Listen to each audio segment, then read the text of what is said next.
Hey, hey, looks like we are live. Hey everyone.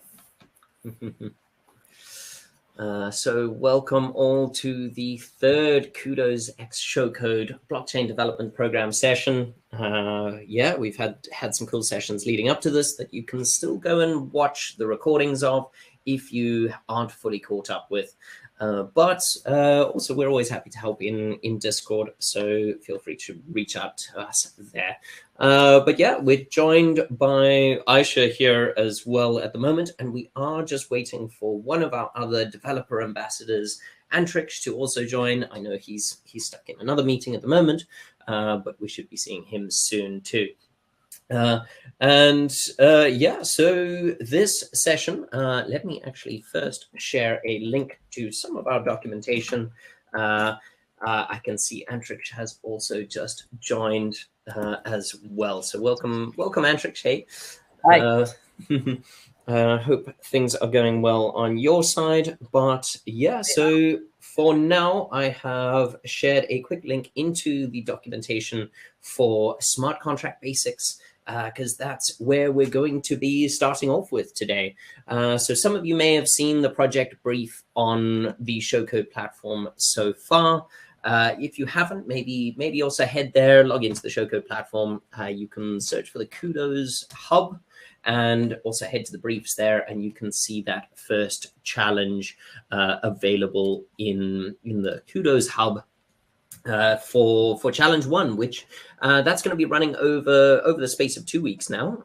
So we'll have this session, and I believe the next session is the 7th of December. And with that, today's one, we are going to be going through the architecture of a CosmWasm smart contract in Rust, and then having a look at how to go from the template base contract over to a messaging contract, which Aisha is going to show us shortly after. So Antrix will be on the architecture side. Aisha is going to show us that messaging contract from the base contract. And we'll see if there's some time to also get that deployed and interacted with as well. But otherwise, we're happy to help with that on Discord after the fact too. And so, yeah, it's the first step in getting a full working decentralized application, or DApp, going on the Cudos network as part of the Cosmos ecosystem. And you will then be able to, at the end of this, have a working, basically a very simplified working version of a decentralized WhatsApp group. And so it'll be quite an exciting one, a little bit more involved than a simple hello world, but it allows you to at least say hello world to other people in the world using the Cudos blockchain. So I think we're going to have some good fun with that as well. But yeah, so thanks also to Aisha and Antrix for joining and for helping out and lending your expertise to things here. And so, yeah, I definitely suggest everyone also go to that Cudos Hub on Showcode and head to the brief section, and you can see that brief titled Writing Your First Smart Contract, where there is some documentation on what we're doing. And you'll see that it is broken up into the 2 sections there. First, that smart contract, and then the front end that we'll be going through next week. But yeah, for now, I am going to hand over to Antrix, who is going to show you a little bit on the architecture around smart contracts and the various interactions between the 3 or more important files, 3 Rust files and the other important files within the architecture of a smart contract project. So thanks, Antrix.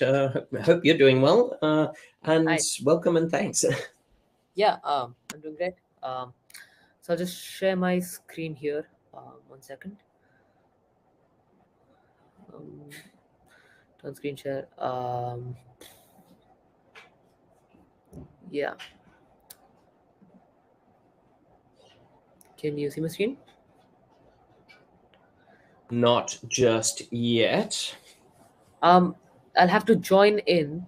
Is that fine? Give me a second to join back in. Sure.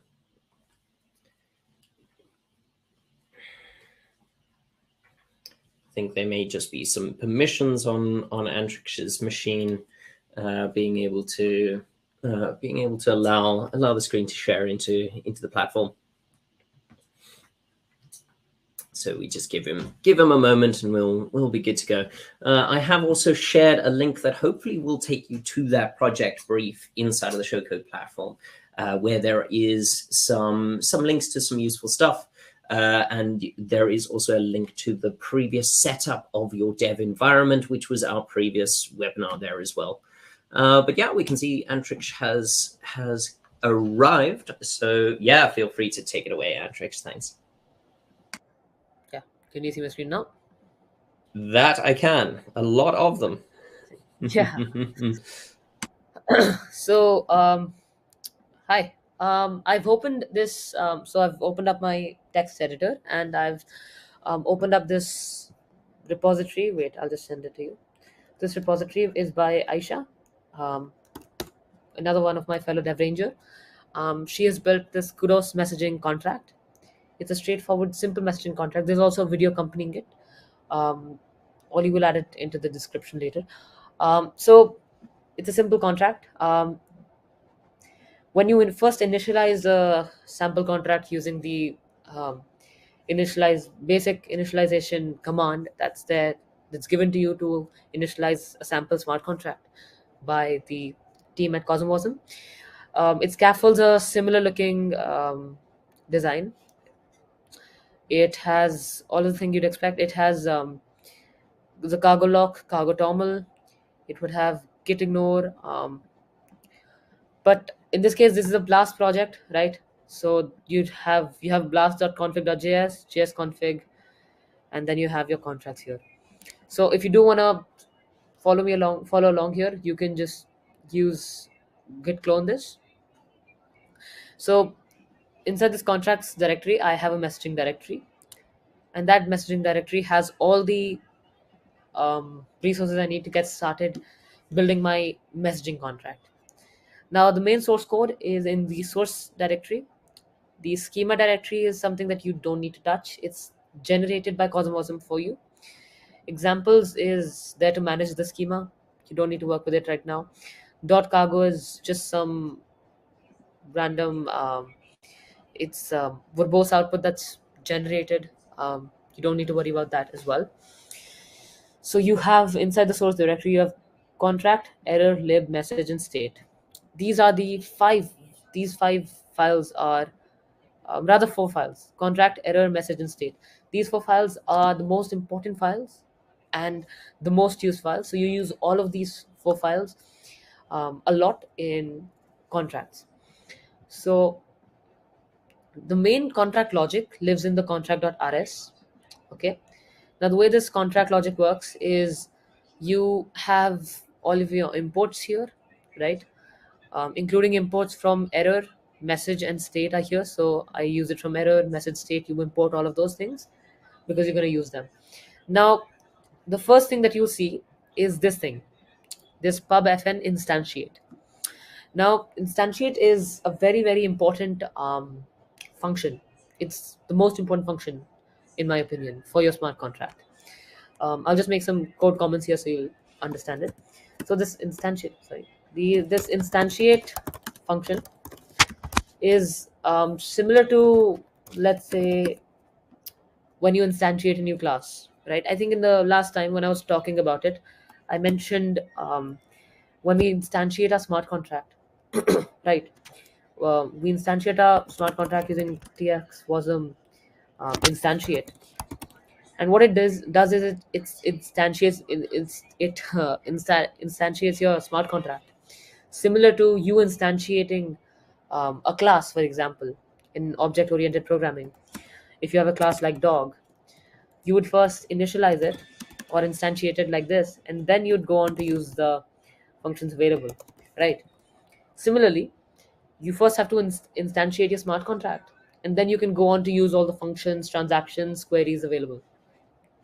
So in that analogy, when you instantiate, you also give parameters to it, like the breed, which can be anything, right?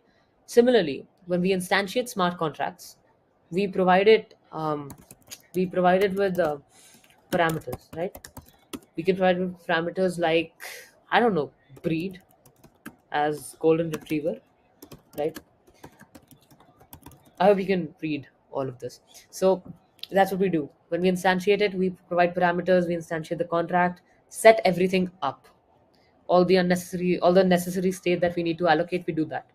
So that's what this contract does. It's marked as the entry point. That's the decorator that's marked in a lot of places. You'll see in both of these places. Now, I'll also come to entry point in a second. Now, this instantiate takes these arguments. You don't need to go into much of this because this is quite standard. This goes to others as well. Dependencies, env, all of these. Now, the thing that we do here is that, as you can see, we do some sort of processing here, right? So the first thing we do is we create a configuration. In that configuration, it's just a variable that is a struct, and then we save the struct inside the configuration config state, right? This comes from state.rs. I'll come to that as well. And then we save it here. So this is what we're doing here is we're setting the initial state or the initial data that we require for our contract to function. And this is similar to doing something like breed is equal to golden retriever, where this class internally would store this breed in memory as a variable or something, because this data would then be used when you perform something like dot bark or dot feed, right? So based on, so the contract can use this internal state for whatever it wants. Sorry. Apart from that, we then save it, and then this is simple. We just return a response. Now, in Cosmosm, there's different responses you can return. You can return OK response, or you can return an error response, like an error here, an OK or error. Now, OK itself takes in, it's a generic, takes in any type, which is the success value. So in our case, it's the default success value. So this just returns a default type for OK, and OK just returns it. So you don't need to worry about it much. You'll see whenever you want to return success, you'll just use OK, similar to this. You can also wrap OK, not wrap OK. You can also wrap a value here with OK. So it would return a success value, and it would return a value along with itself. So if you want to return, for example, if you move down to query, in this case, what we've done here is we have config.message, right? We take that initial configuration message that we set, right? We wrap it with OK. So in one line, we are returning a success value. We're saying that, OK, end of our function execution, return this value along with it, and return a success code. So that's what we do. So that's what instantiate does.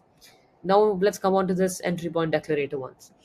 The entry point declarator is only marked on instantiate, execute, and if you scroll down, you'll see it's also marked on query. What entry point here does is entry point decorator basically marks those functions which, as the name suggests,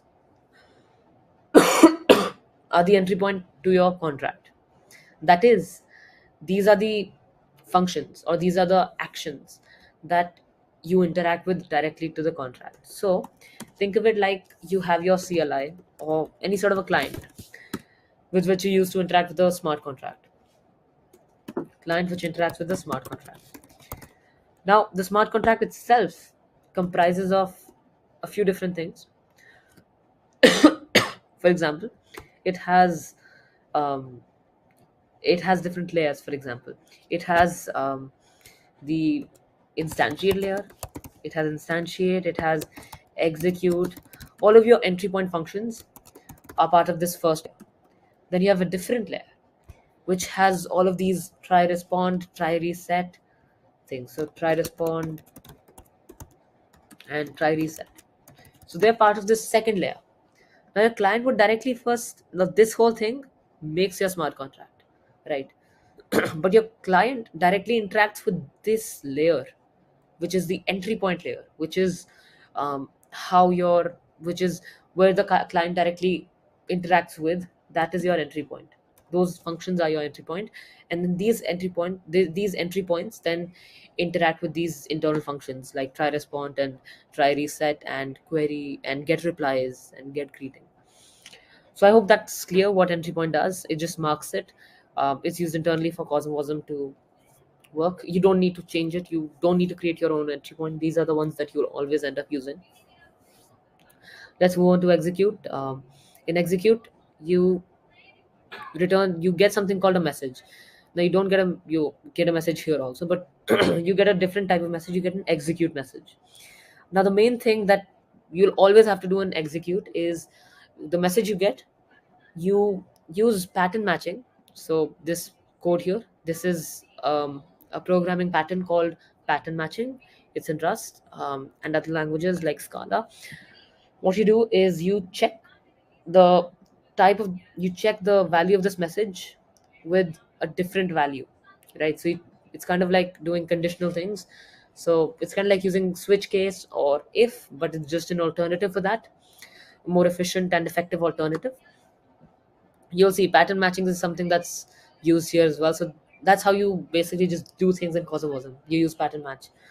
You have execute message. It's a good time to introduce the message file now, because only then will you understand it. So let's pause. Let's put a pause on contract once. Let's come back to message.rs. In message.rs, you've got a bunch of enumerations. And that's what you always do with messages. Just like you always use pattern match, you always use enumerations, because you can only use pattern match with enumerations, at least in this case. So the way you do this is you go ahead and first import these files. These libraries are already imported for you. Don't need to do anything. You also don't need to worry about these decorators. They just work in generating the schema, which is here. These are all the messages, and the schema is generated for them, right? So really, what Cosmosm does is it converts this message into a JSON schema, which you can then use and see. Now we have a bunch of these enumerations. What they mean is, for each function, for each entry point, you have an enumeration type. For execute, you have execute message. For query, you have query message. And for instantiate, you have instantiate message. Now, the reason instantiate message is actually a struct and execute and query messages are enums is because instantiate message doesn't have an internal type. Instantiate message just has some internal data. For example, this instantiate message simply has a pub text data, a public text, which is a string, and it simply just takes that message and it just queries the text that's returned to it, which in this case is the parameter as I talked to you about. So that's why it doesn't have an enumeration, because in execute message and query message, we want to check what type of message we're getting, and based on that, do some sort of processing, right? I hope it's clear to you. So when we have execute, we match the message, so we get the execute message. Now execute message is of two types. It's an enumeration. It has two values, respond and reset. So we use pattern match to check whether the message we've gotten sorry, is a respond or a reset. Based on that, we conditionally run a separate function, which is either try respond or try reset. So let's say we give respond here. So our message is of type respond. It's going to use pattern match, go to respond, and now here it gets the string. So as you can see here, the enumeration, this value of enumeration itself is actually a struct. It's a unnamed, not it's not an unnamed struct. It's a name struct, but that's defined in just one line, with only one thing, which is with only one element. That's a response of type string. So it gets that response by deconstructing it, and then it passes it to the try response function as this response. Then the try respond function runs, and then it does some further processing where it uses that response which we initially had, and then we save that. and then we do some processing there. So I think I don't know, I'm going too much into the details, am I, Ollie, or is this fine? I mean, the details are very useful, but yeah, I want to also see just Yeah, that high level architecture as yeah, well yeah. across the I'm sorry, different. Yeah, no, I'm you're leaving. good. All Just good. one of those things. I shall cover those. You have messages. You put your messages here. Um, you also have the responses. These structs are for the responses. I shall delve. Will go into that. Sorry. Um, then you have the error file. This is a file where where you define all the user-based error. User as in you, the developer. The errors you want for your application, whatever you want to return, you add that here. Then you have state.rs. This is where you store the application's state, right? um, the structures. And as I said before, there was also something we saw. um, we had like this config, right? So that's also part of the state. And that's those are the four important files: the contract, which has the contract logic; your error.rs, which has your errors that you define; and then you have your message and state. Now I want to go into one last thing, which is one second. I'll go into one last thing, which is the actor model in Cosmosm. Now, I highly recommend you visit the documentation for Cosmosm and understand the architecture, everything, querying, serialization, all of that. I'll just dive a bit deep into actor model because it's possible people don't understand that. It's a confusing topic. So, actor model, very generally, you can read it here, but very generally, it means that it's a concept used in concurrent computing, that you have a fundamental unit called an actor. You have something, right? That thing is called an actor. And you have a lot of those things. You have millions, thousands, and millions of actors. Okay. What an actor does is it can do two, three things. It has its own internal state, right? It has, it can query and modify its own internal state, and actors cannot call each other. Okay. So in this fundamental, so in this unit of computing that you have, which is an actor, actors can dispatch messages over some message queue. If you're familiar with a message queue, it's just um, a data structure where you have a list of messages, right? So I'll just read what's written here once. Actors cannot call each other directly. They cannot invoke functions. They can only dispatch messages over dispatcher or some sort of a message box or a mailbox or a message queue, whatever you want to call it. Now, there's a very simple actor model implementation in Cosmosm. Okay, you have the way it's implemented is that you have an actor which is a trait. Okay, it's implemented as a trait because um, so that other structs and um, data structures of other types can use an actor, can be an actor, right? Now in the actor model, it's also important to note that everything is an actor, right? Whatever you're using, um, all of that is an actor. So the way it's done is that it has access to the contract's internal state, the store function. It's not here. The store function is a separate function which is used to store things in the state. So I've showed you there's this state.rs file, not this state.rs file here. So you have config right here. So in your contract, you you can store things using the store function. It's not used here, but you can use that. So it accesses the contracts function and it modifies it, right?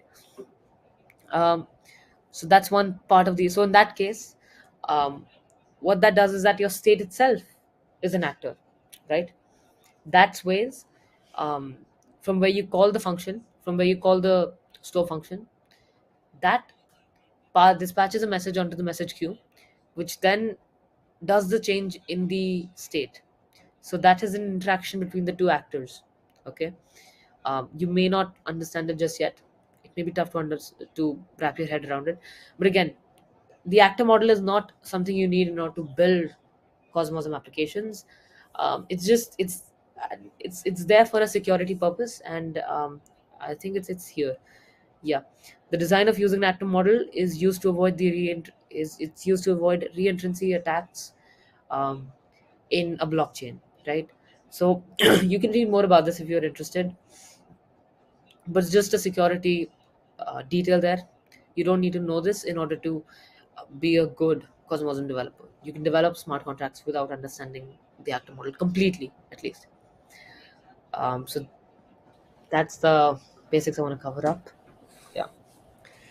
Nice one, Hendrix. Yeah, so yeah, that gives a really good overview and into some of the details as to the interplay between the different files that you're dealing with when building smart contracts. So yeah, and also remember that you can also watch this stream and go back through what we've been saying after this as well. So it will be uploaded to YouTube there too. But yeah, that gives us a pretty good overview as to what's happening in your contract.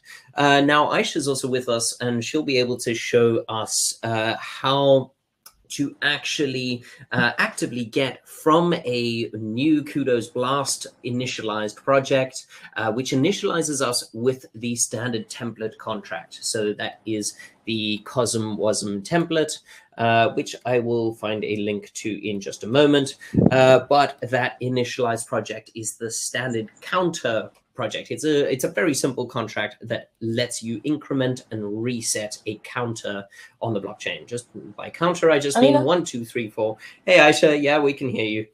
Hi. So yeah, that counter contract is quite a useful one just to see initially, and Aisha's going to just show us how to go from that counter contract that you'll initialize a template as into a working contract for a messaging dApp, or at least the messaging contract. We'll show you the dApp part, to the front end part, in the next session as well. So thanks Antrix, for your session and section, and yeah, welcome Aisha. Thanks so much. All right. Thanks, Oli. So I'm going to. I think Antrix has talked about. He has shown you the GitHub repository and also the architecture of the project. So I'm going to show how we got to that project from a freshly initialized Kudos Blast project. So what I did here, let me increase my terminal's font size. So what I've done is I've run blast init in this directory. That's the only thing I've done, and that's just to save us time. So this is the freshly initialized project, and what I'm going to do first is I'm going to delete one of these contracts. When you run blast init, this is what comes up. This is your project repo. So I'm going to delete one of these contracts permanently, and I'm going to come into the. Please hold on. I want to minimize one of my windows. Yeah. So I'm going to come into this repository and rename. So I want to rename this from beta to messaging, since this is the name of our contract. This is more in line with what our contract does. And the second, okay, I'm going to also rename two things, or rename things in two different files. So the first one is the cargo.toml file. It's not the external one, it's the one inside of the contract itself. So I'm going to rename the name. So on line 2, it says beta, but I'm going to rename it to messaging. And save this. And I'm going to come inside of these examples, then schema.rs. If you remember, Antrix mentioned something about, okay, when he talked about the state.rs file as well as the messaging.rs file, you saw this JSON schema. He mentioned that COSM WASM uses this JSON schema trait to serialize whatever data we define. So here I'm going to rename from beta, I'm going to change it to messaging as well. So that makes it easy for, yeah, it's going to resolve some of our compiler issues. So yeah, those are the two things we do first. And what our smart contract does is that it's a simple smart contract where everybody can say hi. So our smart contract would have its own greeting message. It's going to say something like "Hello world" or "Hi there." So that's we're going to have a greeting message inside of our smart contract. Then each and every one of us can respond to that message. So that means we need a data structure to store those things in our DApp, in our smart contract, onto the blockchain storage. So the first thing I'm going to do is change or define our own struct.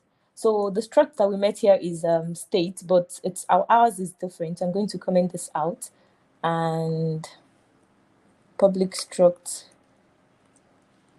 Oh, sorry. So the first one is the configuration. What the configuration is going to contain is we're going to store the owner's the smart contract owner's address. And we're also going to store, because we would like for the owner to be able to reset the greeting message in the future. And we're also going to store the greeting message, like the hello world. We need to store it in a string. So I'm going to name it as greeting. Yeah. So it's of string type. So I'm going to save this. Sorry. And yeah, the first thing we have a state here. That's what comes for the. Let me close this so that it's neater. So I mentioned that we need to store two things in our storage. So the first one is going to be this config. Here I'm defining the data. Let's say I'm defining the structure, the struct. I'm defining the structure of the config item. So I'm going to write public constant. I'm going to name it config in capital letters. I think that's the standard. But let me explain some things.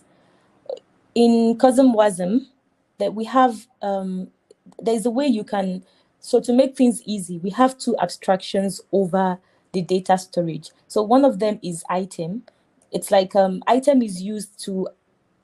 allows you to read and write a single value onto the blockchain. Whereas we also have maps, and maps like in other programming languages, maps allow you to, as in programming in general, it's like a list. It allows you to have like an iterable list of values. So this one is an item because we only have a single config. So we're going to use an item. We're still going to use the other type, which is map. So I'm going to, the type of the config item is this config struct that we just defined.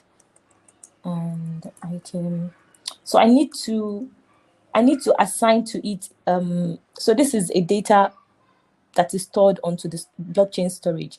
Everything that is stored on the blockchain storage has to have its key, so that whenever we want to read whenever we want to read the value, we're going to reference this key. Okay, and this is the first thing. Secondly, I said would like for everybody to respond to the greetings. So let's name this response. This is our struct, and it's a simple text. So it's going to be, let's call it response, public response. We already called it response. I'm going to call it, let me call this replies. Yeah, response is okay. Just text. So whenever you reply with your own greeting, we're going to be using this data type. So it's of type string. I think I made a mistake. It's capital letters. Yeah. So we're going to have, remember I said each person can have their own reply to the greetings of the smart contract. So we're going to use the second type of the second data accessor for CosmWasm contract. So in this case, it's a map. So I'm going to call this responses or replies. Let me call them responses. And map, I need to import my map from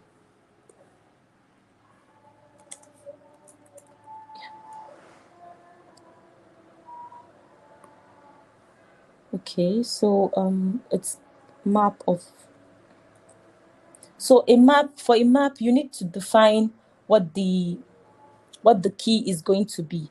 In this case, we're going to attach each person's replies to their each person's reply. We're going to attach it to their address. So I'm going to make this address. That's going to be the key.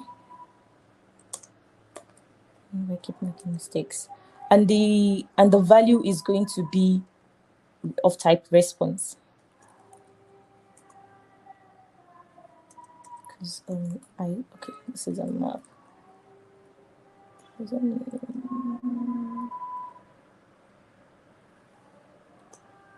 So I need to put its own key.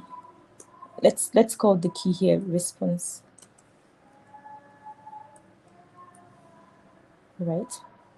Okay, now let's move on to the, we'll still come back to this state.rs file, but for now, to have, so that everything is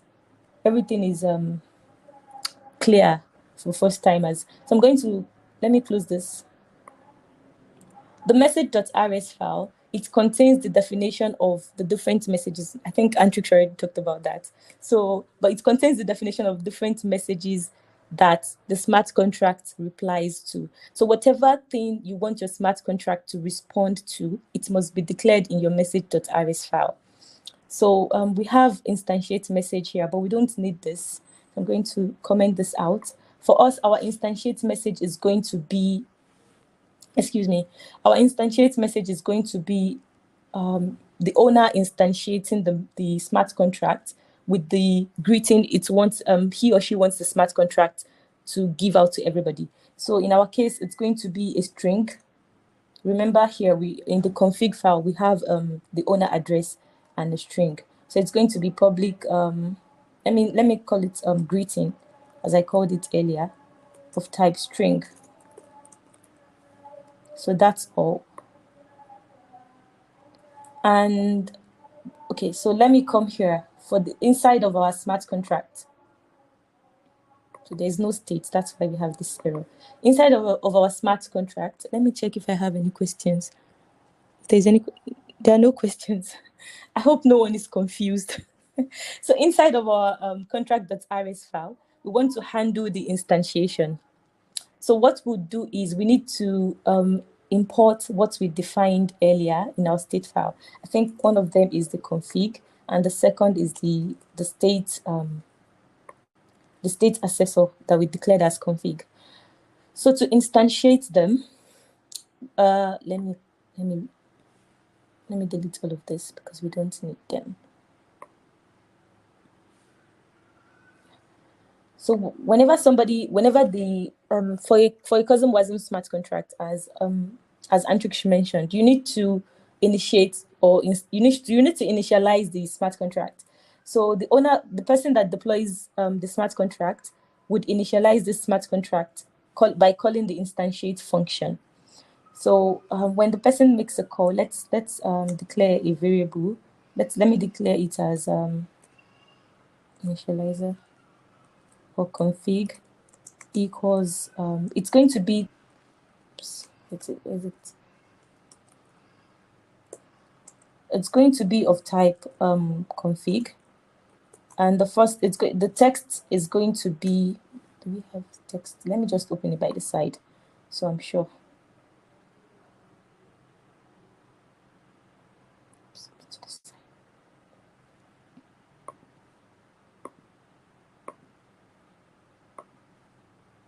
Yeah, so the owner is going to be, you see in this info, this info contains the information about who is calling the smart contract, as well as, please hold on.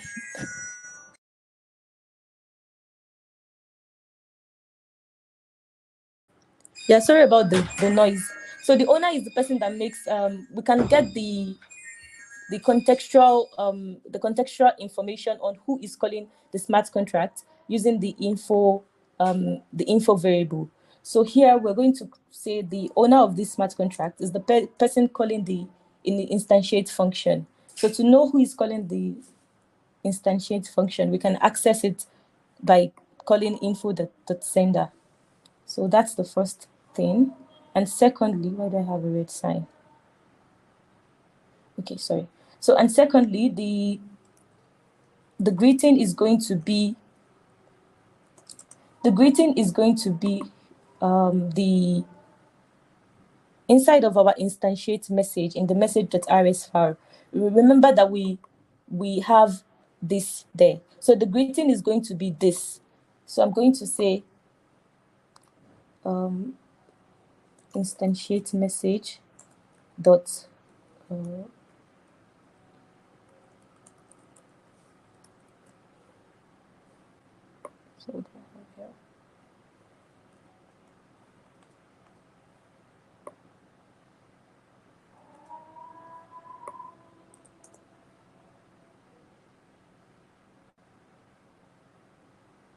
okay. And I'm going to now say config.save. What I want to do now is I want to save this inside of the, so remember I said the state contains the storage, the definition of what is going to be stored onto the smart contract storage. So when we instantiate the message, I want to store the config. I want to store data onto the config. So I'm going to call, this is capital letters, config.save. I'm going to pass in the dependency and the data that I want to save, which is the initializer.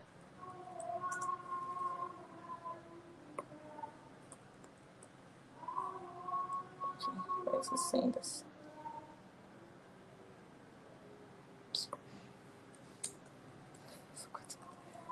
Yeah.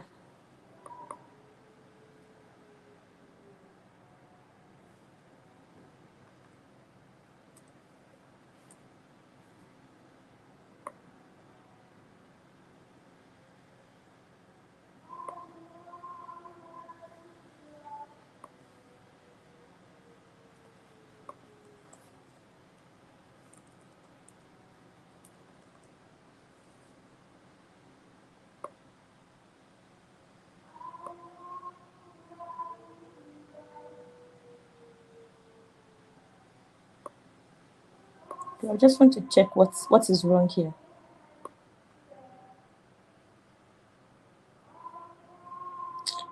Okay, so I'm so sorry. It's not in, I'm supposed to, so it's message.greeting. I'm sorry, guys. All right. And what's the error here? Mutable dependencies.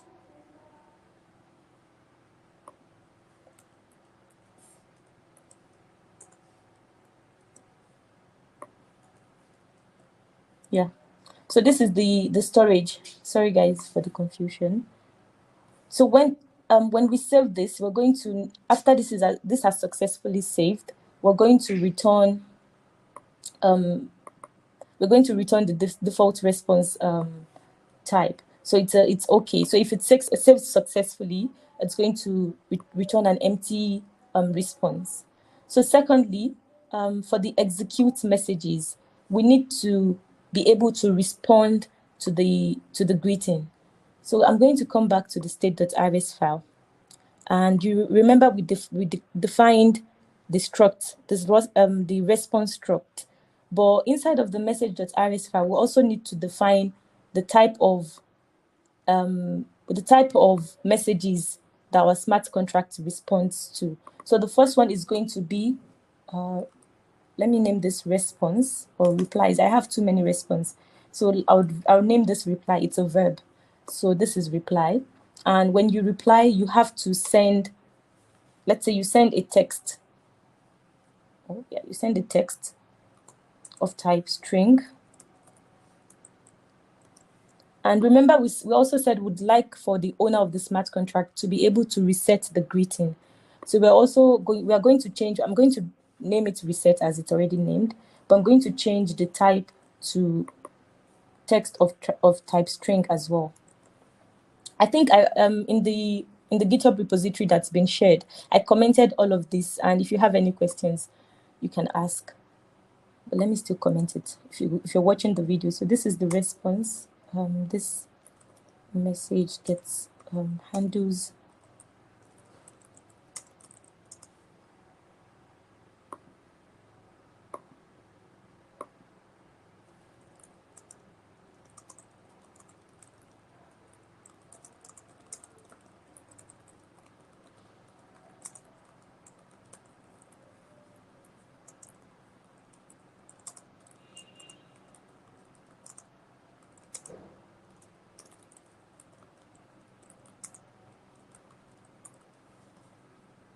Right.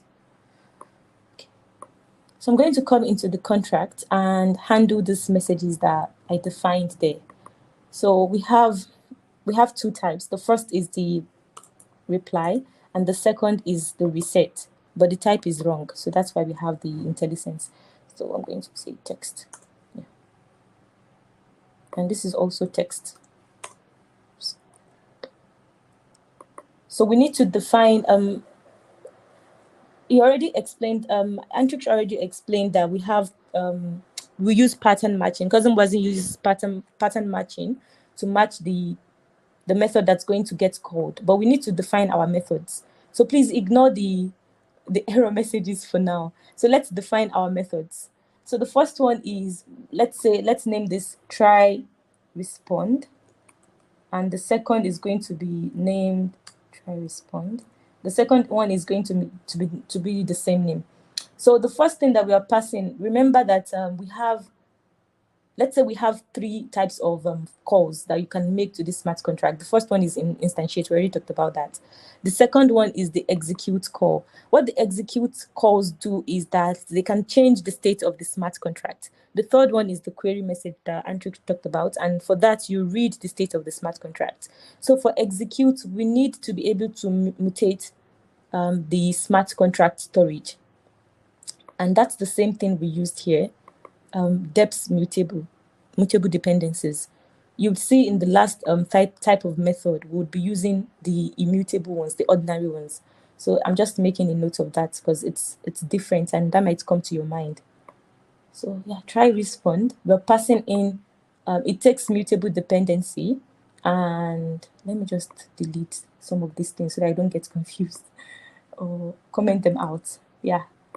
So we are going to, did I define? Let me check inside of the state.rs file. Yeah, I already, I want to give it so that it follows the response. Yeah. So I'm going to import the response that will be declared in the state.rs file. Yeah. And use them here. So calling on the storage response, I want to update its value. So the first thing I do, if you check online, the smart contract the reference repository, you would see that I would explain, or let's say I would exemplify the errors. It only allows one person to reply once to the smart contract. So you can only reply once. And when you reply, if you've replied in the past, when you try replying again, it says error, already replied, or already responded, either of the two. So what we're going to do is, we're not updating because this is the first time that we are saving. You update, it's like normal data. When you update, you're updating. But when you're saving for the first time, we use the save method, the same one we used earlier here. So I'm not going to use the update. If you check here, you'll see that they use update, but I'm not going to use the update. For the reset, we're going to use the update. So we're going to learn about that later. So what I'm going to do is, I'm going to first check if we're going to replicate what we have. So I'm going to look into the error.rs file. we want each person or each account to respond once. So we're going to define another error, our own custom error. I'm going to copy this and edit. So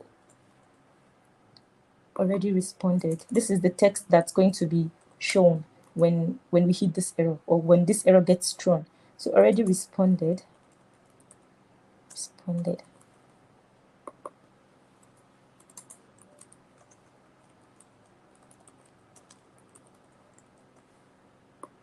Okay.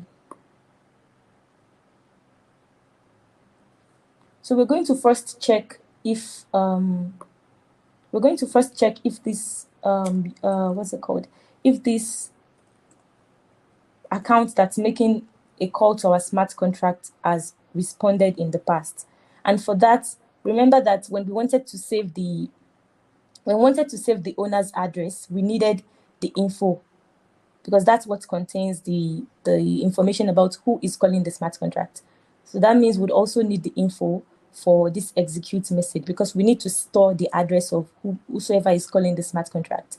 So we're going to add this to our arguments. So info of type message info. Yeah. So we're going to the address. We want to get the address of the caller. So that's going to be the info.sender. Okay. And I want to check the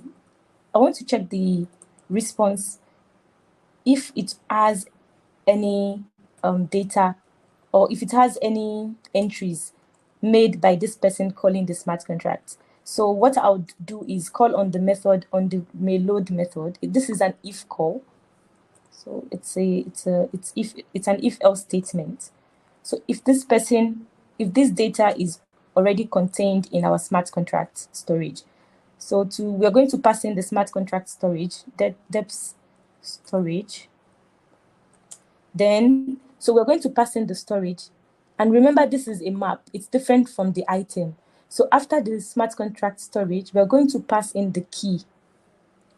Remember, in the state.rs file, we have the address, which is the key, and the value. So we need to pass in the address so that it would use that key to read the value, to give us the value. So you should come here. So I'm going to pass in the add key, because this is the variable I'm storing the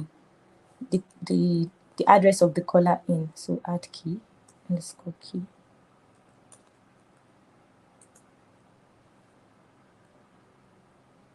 So if this exists, it has to be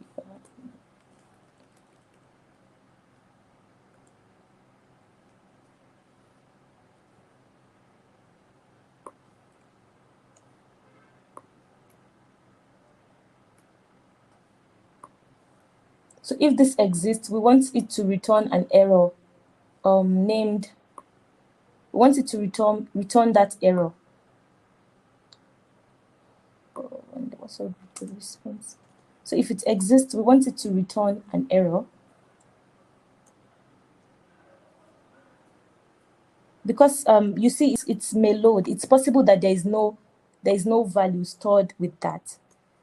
So if there is any value that is stored, we're going to check by attaching this is some. So if there is any value, then we want it to reply, or we want it to throw this error. So it's going to throw. What was the name? I need to import this. Already responded.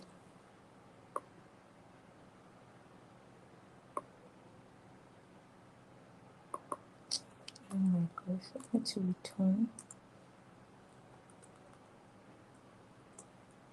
We already defined, so already responded.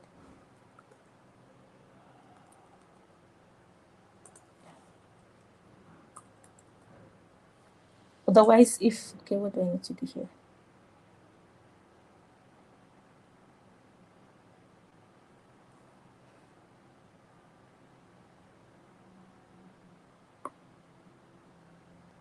Yeah, I need to put all of these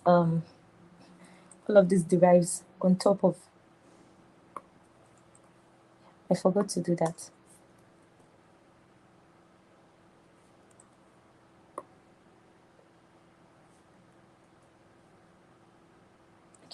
So if this person has already responded, then please throw an error that says already responded.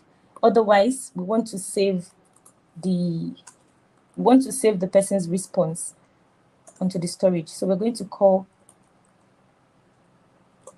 So we're the same way we did here. We're going to pass in depth.storage.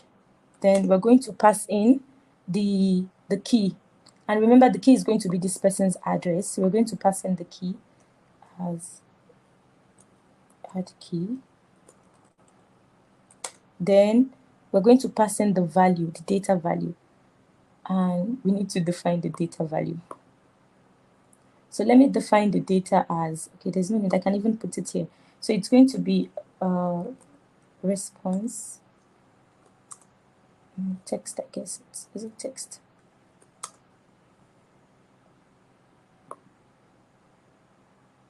It's text string.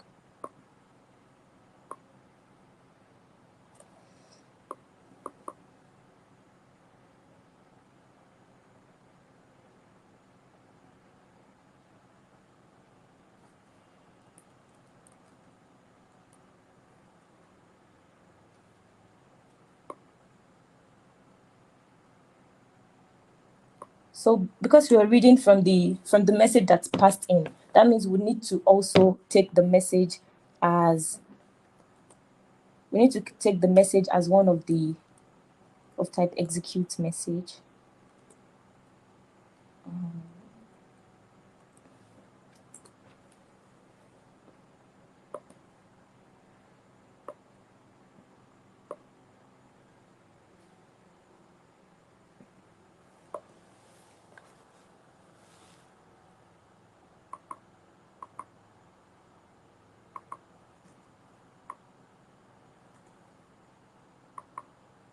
Or we can even pass in, we can pass in the text. Let me just pass in the text since it's a function. So I'm going to pass in a text of type string. Yeah.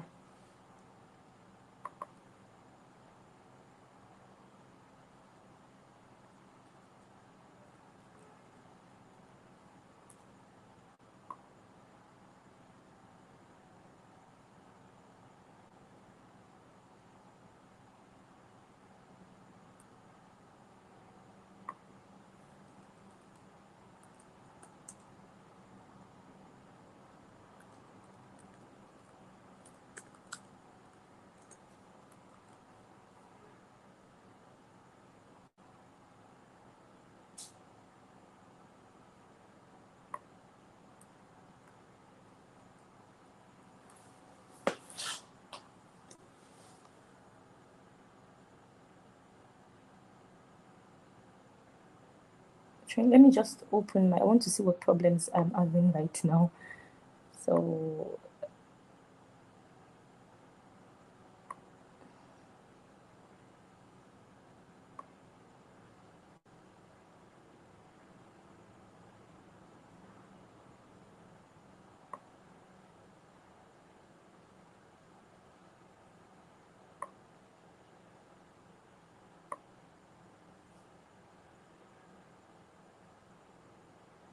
okay, I think this is causing a confusion. So maybe I should rename my response because this is why there's a confusion.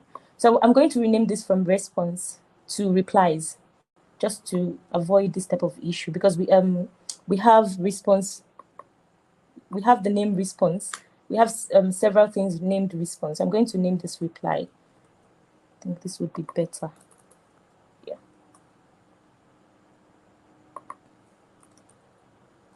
Sorry, guys.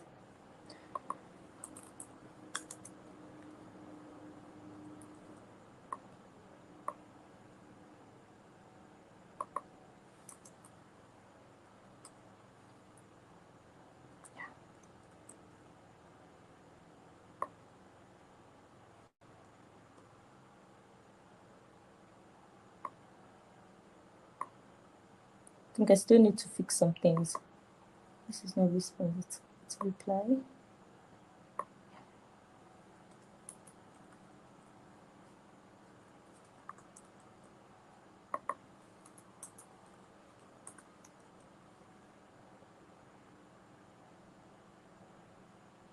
Okay.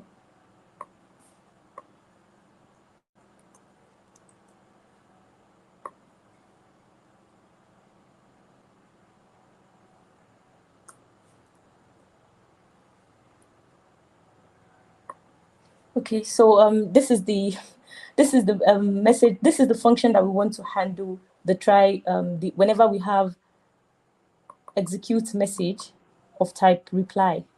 So I'm going to now call try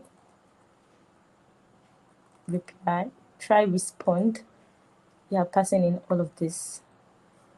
So the second one is, okay, where do I have an error? Okay, it's a comma, sorry. Okay. So the second one is the execute message of type reset, and I have to define that here as well. So the info message, I think, yeah, we need all of this, but this is going to be it. This is going to be text as well.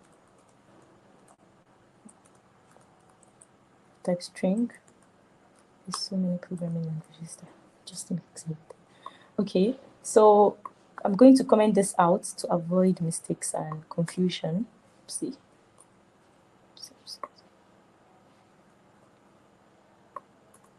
So what we want to do here, I think I've already mentioned it several times. We want the owner of the smart contract to be able to reset the greeting. So, and remember I said I'm going to explain the update part so that we cover as much as possible. So that person is going to be updating the state. So, and remember we stored it in the config.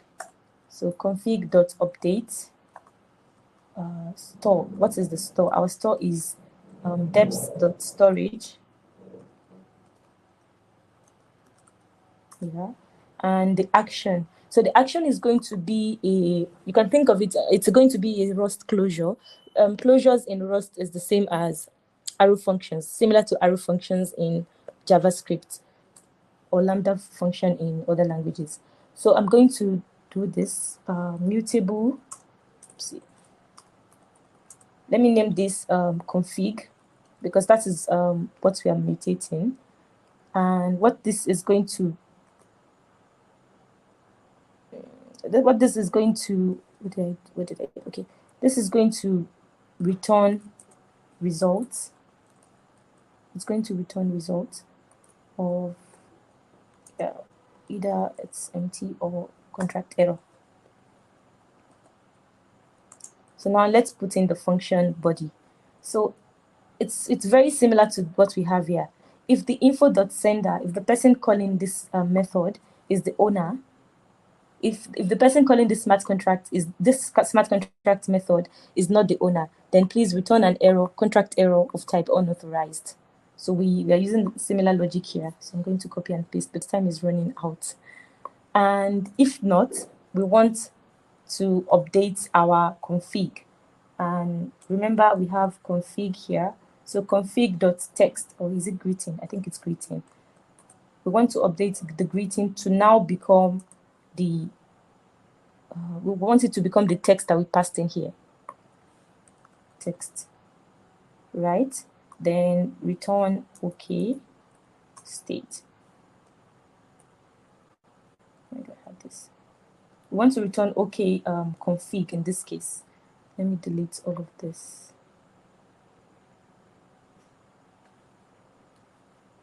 And because this might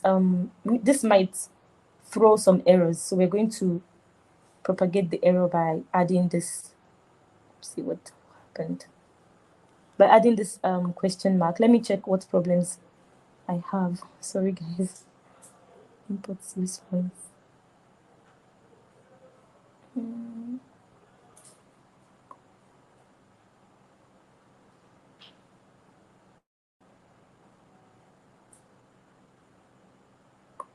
There's no count. Is there count? State. Okay. In this case, it's config.owner, I guess. Yeah. Okay. We don't have so much errors. So if info.sender equals config.owner, return this.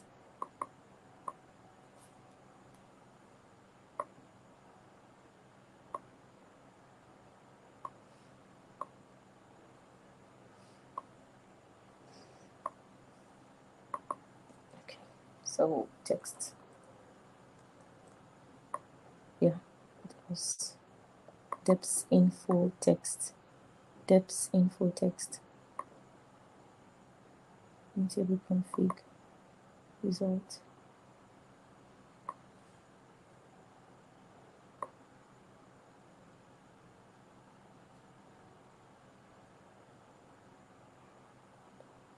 Sorry guys, I'm trying to debug what the issue could be. And okay. Yeah. Okay, so now we've we are now handling the two possible variants of the execute message enum. So the third part is but time has gone. So do you want me to continue, Oli? Please let me know. Yeah, I think there's a little bit left, and we can do it for the sake of those who are also joining on the recording. So yeah, if you do need to be somewhere, feel free to drop off the others. But yeah, Aisha, if you have time to continue, I think we can carry on for a little bit. Oh, have I lost you? Okay, can you hear me now? Oh, there, I can hear you now. Okay. So let me delete the things I'm not using here because there's nothing to import. So the third entry point that Yomi Dev mentioned is the third entry point is the query entry point. And the query entry point, as I mentioned earlier, is how we read from the smart contract state. We don't write, we only read. So we want to be able to read the responses that people have sent into our smart contract. So I'm going to come into the message.rs file and update, or let's say and edit what we have here. This is not what it does. So we want to have a get replies.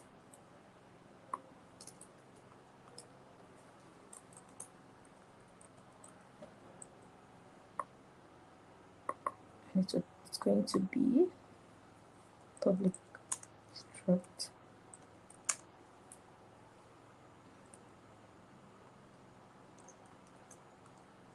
Okay, so it's important that I mention this here for the get replies because we have our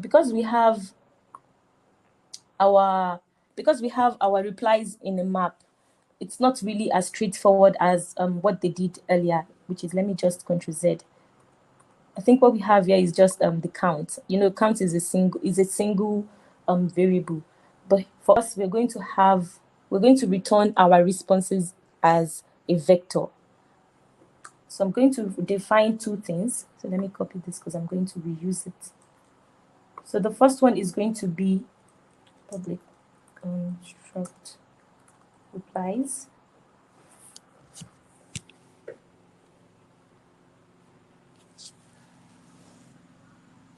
Okay, let me reply info. Let me name it reply info.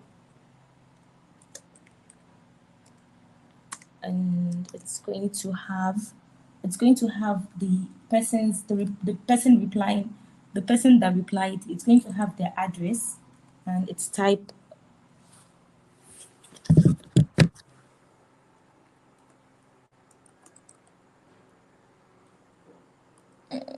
Yeah, and it's also going to have public.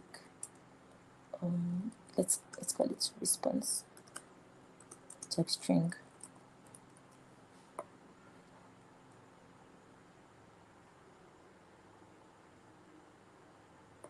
What do I have?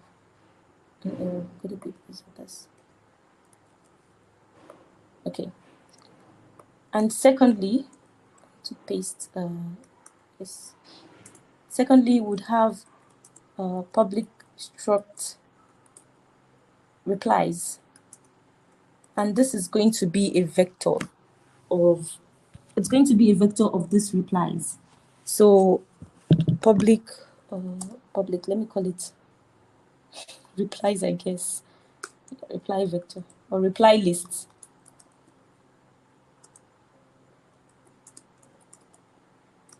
Reply info.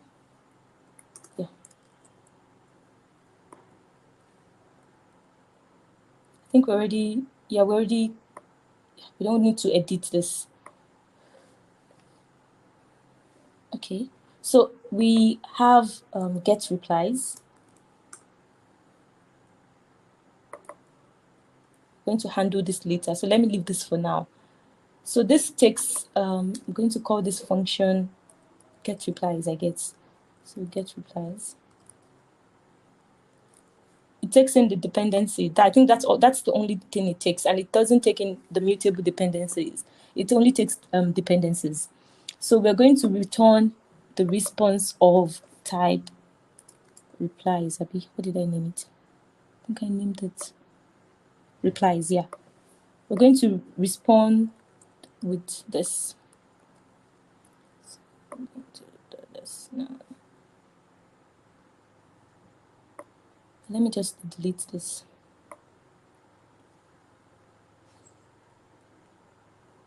So we'll first load all the replies,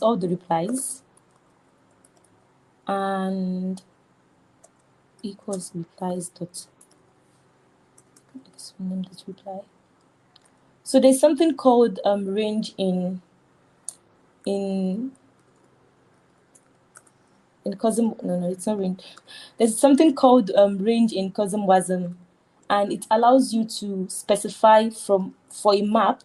It allows you to specify the boundaries of what data you want to read. So in our own case, we want to read all of the data. So we're going to, I think it's called depth.storage. So we're going to we don't need to give it a minimum and maximum. So we're going to pass in none. The maximum is also none because we want everything. And the order, it's an enum. So we're going to say we want it as order of variant ascending. Okay, what did I do wrong? Because I'm getting red already. Okay. I need to import. Yeah. I need to import this as well. Let me leave it for now. Standard results. Okay.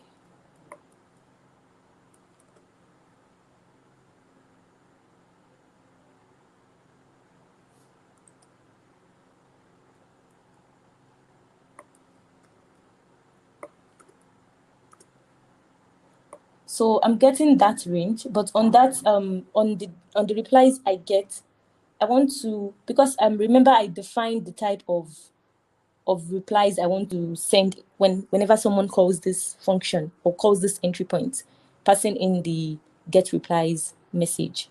So I need to format the type of reply that gets sent. So I'm going to use the map method. And we're going to also use closure as we did in the past. So let's say reply, we name it reply. And for each reply, we perform for each reply, we do reply dot map, I guess.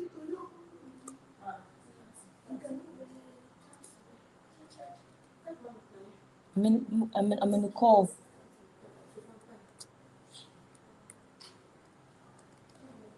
So we want to get the address. So for each reply, we want to get its address, and we also want to get the reply message. Okay,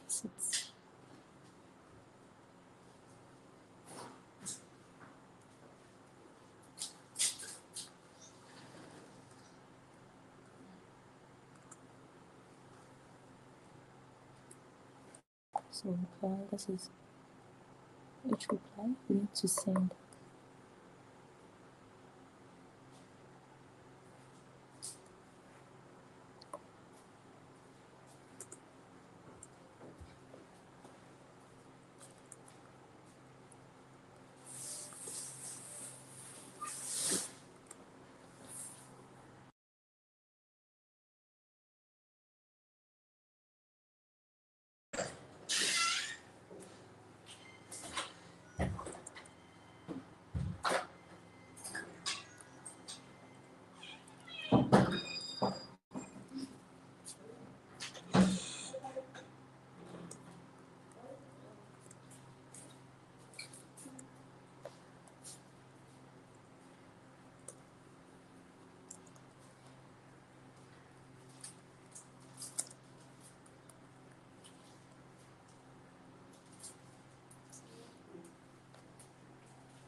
Okay. I want to check why I have this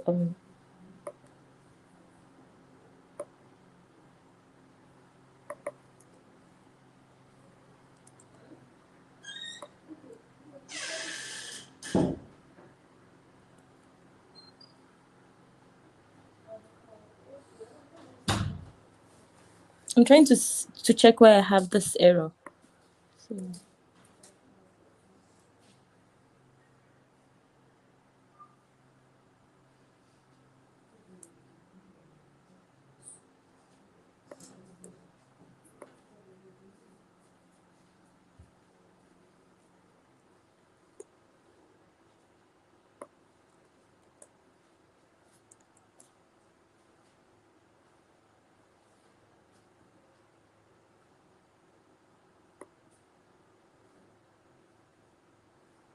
apply.map, which address and reply, and create replies.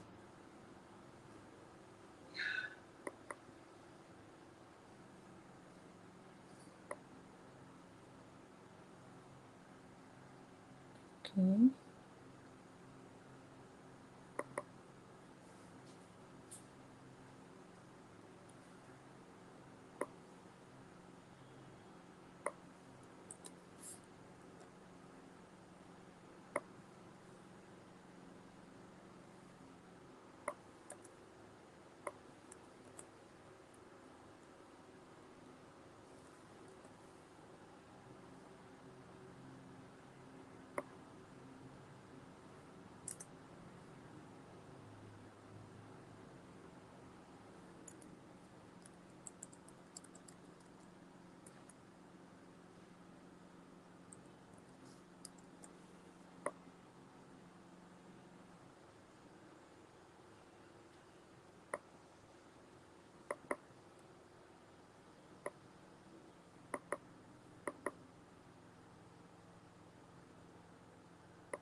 So I'm mapping on this reply and then mapping on each of this reply again to return its address and its reply.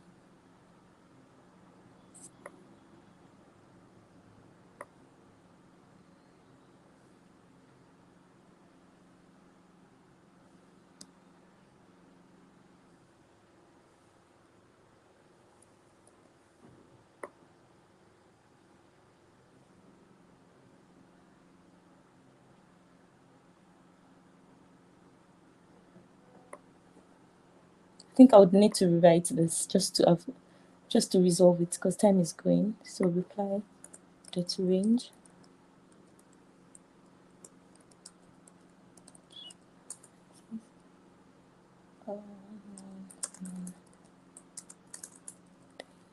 So that it has this sign ascending.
That might be reply info instead of replies.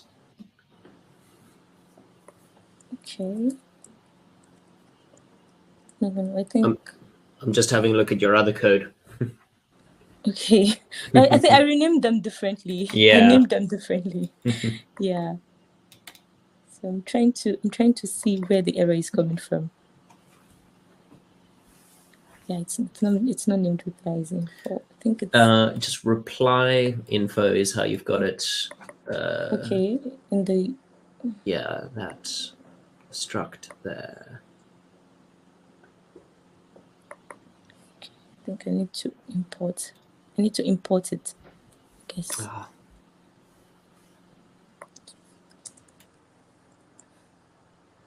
Message.rs file.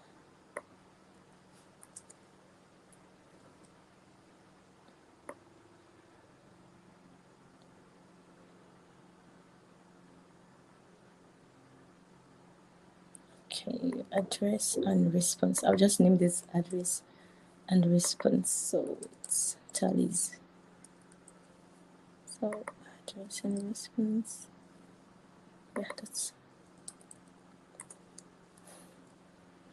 Yeah, thank you so much. Yeah, I think that's where the problems came from. Sure.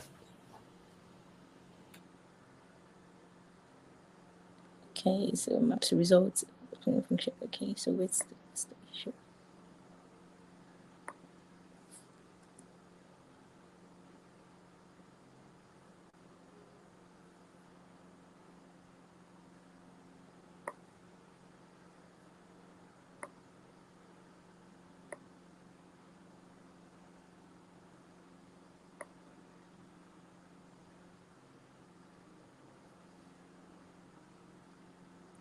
Yeah, that might be a reply rather than a response in the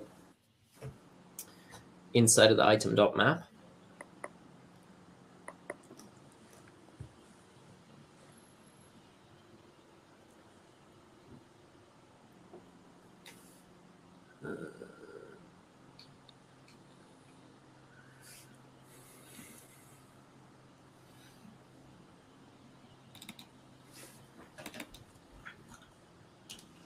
Oh, okay. I think. Okay, so I have item.map, then item, then I'm mapping over two separate items. So trying to see where the error is coming from.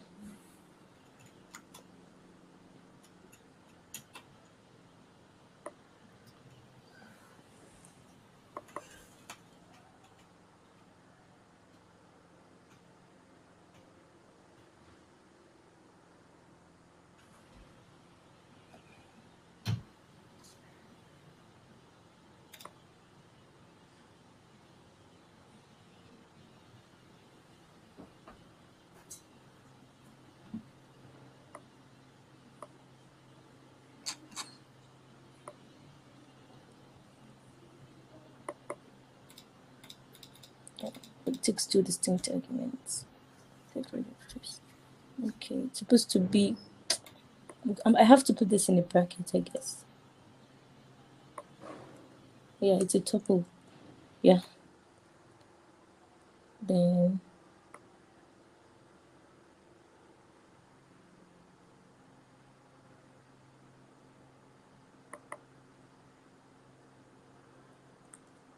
I suppose that's text, I guess.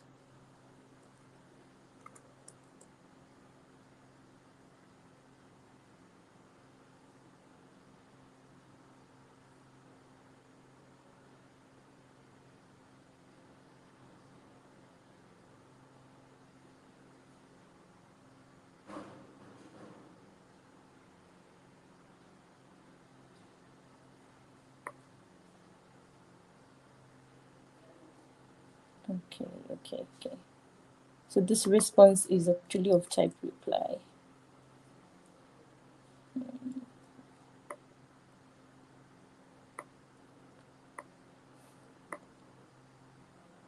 Yeah, this response is of type reply, so I need to import it here.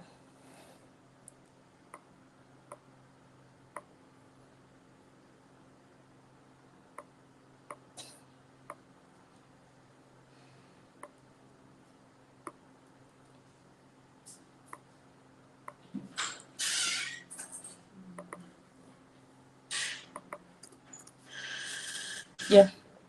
So else. So,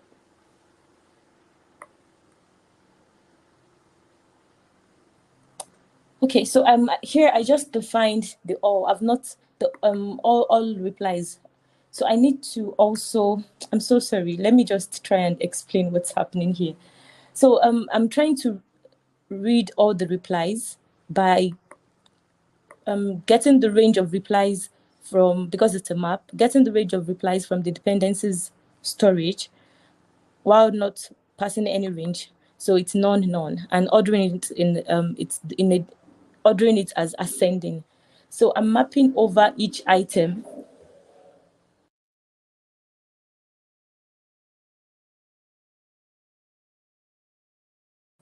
So I'm mapping over all of the items and passing reading the address. So each item has an address and reply. So for each of the item, I'm also mapping another time because I want to create a new data type of reply, address, and response.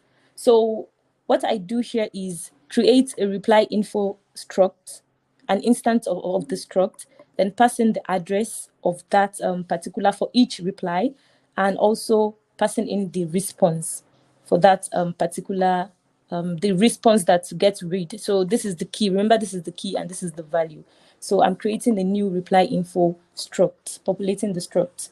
So finally, I need to map all the replies once more. This might be a little bit confusing if you're new to Rust, as it was a little bit confusing for me as well.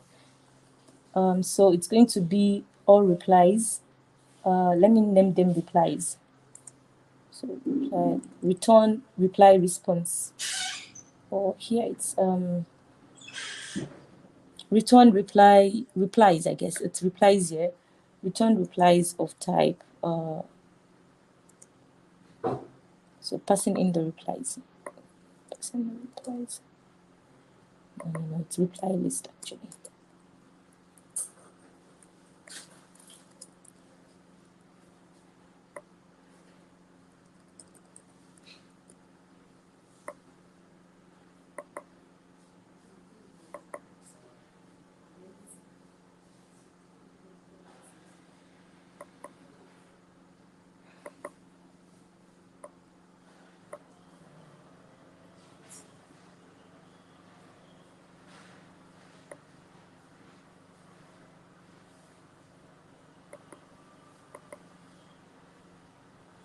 I need to import reply list here.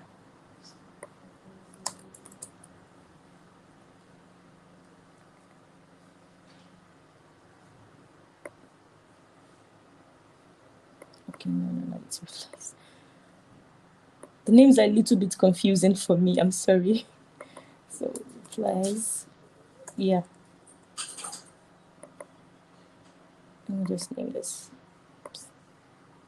reply list. So it's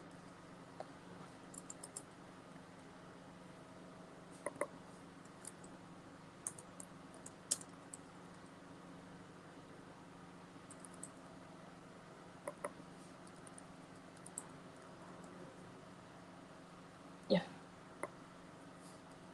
So what do I have here? All replies. Type must be known. Okay.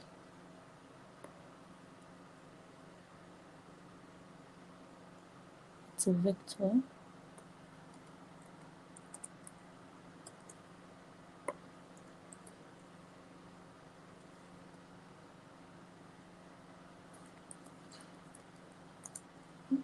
It's a vector.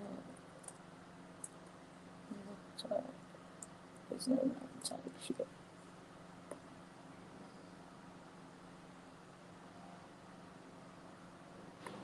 So okay. So what error is this?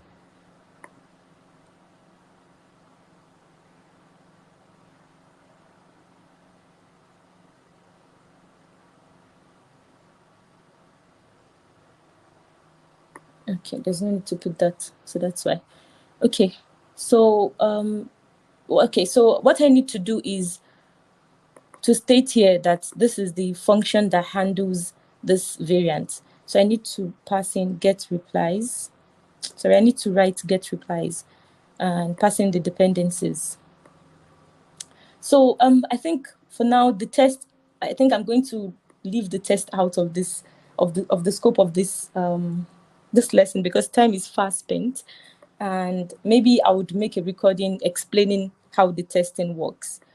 But yeah, this is what we need to do to get to the point of the final smart contract that Yom explained or talked to you about. So let me check the problems and see if it's best to resolve them so you see that everything works.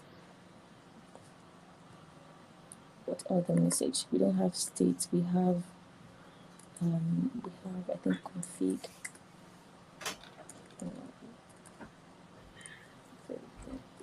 Yeah, config. And it's not just config. We also have replies.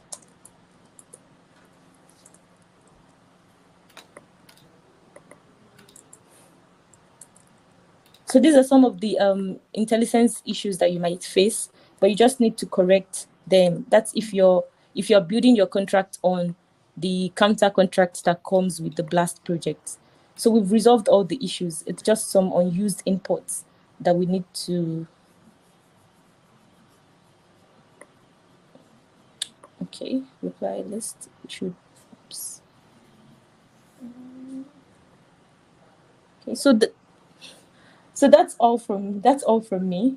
So if you that has there's no error anymore, and that's where I would stop for now. Over to you, Oli. Sure, great stuff, Aisha, and yeah, thanks for persisting there, and we got to see it live in action. The live coding is always a challenge. So to see it happening live is always super useful. So hopefully that's been useful to some of the participants and some of you watching the show afterwards. But yeah, thanks so much for that. So with that, we got to see how to go from the initialized counter app over to a smart contract that lets us perform some messaging, and so yeah, from that we'll also be able to help in terms of the deployment, instantiation, and actually interacting with that contract. Feel free to reach out on Discord for that, and then in the next session, we'll also look at how to have this working inside of a front end so that we've got a decent user experience in terms of actually being able to use this smart contract. And yeah, from there, you'll be able to take this further and build your own dApps based on your knowledge learned from this one. As always, as I keep stressing, feel free to reach out in Discord for any additional support there. And yeah, we're always happy to help on that side. But yeah, I must extend a huge thanks to both Antrix and Aisha, and to you all for persisting through a good, cool session here. And yeah, you know where to find us in the Discord. We've taken some extra time on this one, but thanks for persevering, and we will see you next week for the front end side. That's going to be it from us. I'll try and clock off quickly here, but we'll see you that next week, and feel free to reach out.